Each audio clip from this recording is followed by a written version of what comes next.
welcome back. Welcome back. You already know who it is. It's your boy MadeMenMelo coming to you back alive with some more Marvel Avengers War for Wakanda. This is a hands-on preview of the upcoming free DLC coming to Marvel's Avengers.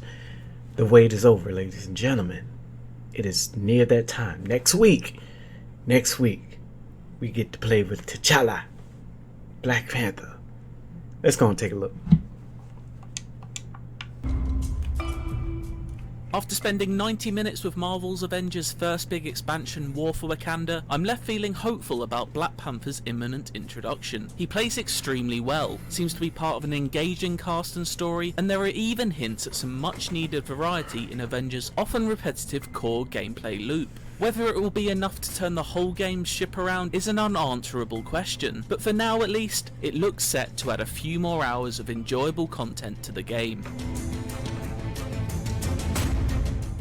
Let's start with how T'Challa feels to play as. If you're familiar with Avengers, then you'll find he fits somewhere in between Black Widow and Captain America, combining the agile movement of Natasha with the heavy combo-based melee attacks of Steve. His ranged option is a great feeling throwable dagger that's not too dissimilar from Batman's batarangs in the Arkham series. These blades lower an enemy's defense as well as inflicting damage, and so it's always good to get a few of them into an opponent before choosing to move in close. This offers a tactical edge to combat that Avengers' button-bashing nature has rarely provided with its existing roster. Following up these daggers with a pounce attack is an effective series of blows that repeatedly serve me well during my hands-on.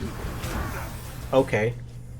Black Panther's marriage of both agility and raw power instantly made me want to level him all the way up to power level 150, and that's before I'd even tried out his heroic abilities. Kimoyo beads are Black Panther's signature attack, a trademark piece of Wakandan technology which seeks out enemies and deals a heavy amount of stun damage. I found these to be particularly effective once I'd upgraded them with the ability to also scour the battlefield for health orbs, which got me out of more than one sticky situation. His assault heroic, meanwhile, is one of the more satisfying attacks in the whole game. Titled King's Mercy, it's a vibranium spear that inflicts heavy damage while also being able to pin up to 3 enemies that get in its path. As a Thor main, this gave me glorious flashbacks to pinning many hundreds of AIM soldiers against laboratory walls with Mjolnir. Finally, there's his ultimate, which summons the power of the Panther goddess Bast. The visual effect of the attack itself looks very cool, as a giant purple-tinted panther is projected from your body, but its buffs are ones we've seen elsewhere before, a simple increase in damage dealt and a reduction in damage taken. Black Panther is a blast to play with, but just as importantly, he's also a great character to spend time with. This is in no small part to the performance of Christopher Judge. He sounds unrecognisable as T'Challa, especially when compared to his previous role as Kratos, but fills the shoes of this Wakandan king perfectly. That's no mean feat, considering the last person to walk in them was the outstanding Chadwick Boseman.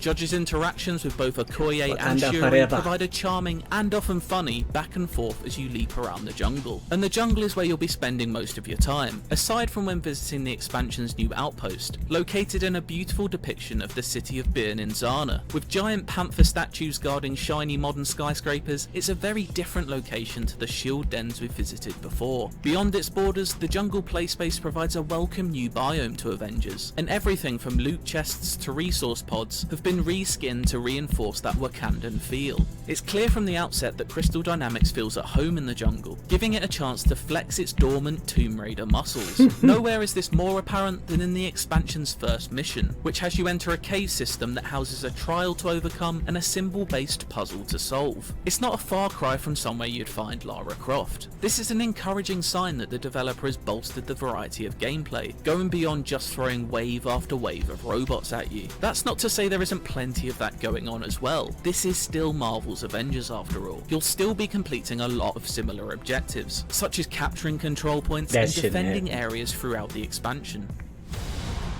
During my hands-on session, I played through the first 2 story missions, which were both surprisingly lengthy, clocking in at around 30 minutes each. The opener is an attention grabber, as you're thrust straight into the action amid an assault by Claw on Wakanda. It includes the aforementioned puzzle sequence, alongside a very welcome boss battle. One of my main criticisms of Avengers has been its reluctance to unleash members of Marvel's Rogues Gallery into the action, so it was a pleasant surprise to see it waste no time in throwing Crossbones into the equation. His fight isn't revolutionary, but does shake things up a little by making you split your time between attacking him and a sonic cannon cannon he's protecting before it breaks through the Wakandan perimeter shield. From this point on, the story picks up pace nicely, and does a great job at bringing the rest of the Avengers into T'Challa's world. A second mission initiates the team up, and serves as a great introduction to Klaue and his motives. My only concern so far would just be how much new content there truly is here. While the missions were chunky enough in length, it did look as if I were almost halfway through the mission chain after just 2, and so I'd estimate a rather brief campaign. Nevertheless, this may well be a great Black Panther story regardless of its eventual length, and as close to a solo game as we're getting anytime soon. Whether T'Challa is Marvel's Avengers saviour though, still remains the big unanswered question.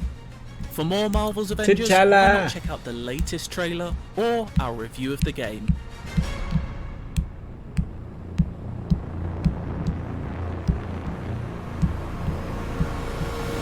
Let's go. That was dope.